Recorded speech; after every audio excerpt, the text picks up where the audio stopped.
ప్రభునందు ప్రియమైన వాళ్ళరా, ప్రభు అయిన యేసుక్రీస్తు నామములో మీ అందరికీ శుభాభివందనములు.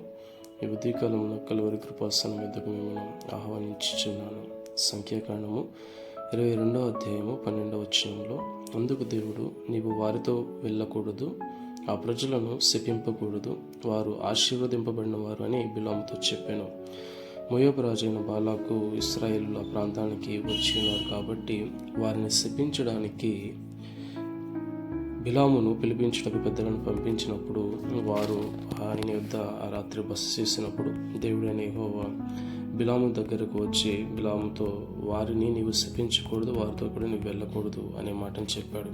బాలాకు ఎందుకని ఆయన ఎందుకు పంపించాడంటే, ఎలా అనగా, నీవు దీవించేవాడు దీవింపబడిననియు, శపించేవాడు శపింపబడిననియు నేను ఎరుగుదునని బాలాకు ఆ సంగతి తెలుసుకున్నాడు. కాబట్టి బిలాము యొద్దకు ఆ మనుషులను పంపించాడు. అయితే దేవుడు వాగ్దానం చేసిన ప్రజలు కాబట్టి, వారు ఆశీర్వదింపబడిన వారు కాబట్టి వారిని శపింపకూడదని బిలాముతో చెప్పినట్లుగా చూస్తున్నాం. మనం ఆశీర్వదింపబడిన వారం కాబట్టి మనము కానీ బయట వారు కానీ మనల్ని శపించడానికి దేవుడు అట్టి అవకాశం ఇవ్వడని ప్రభు పేరట మనవి చేయుచున్నాం.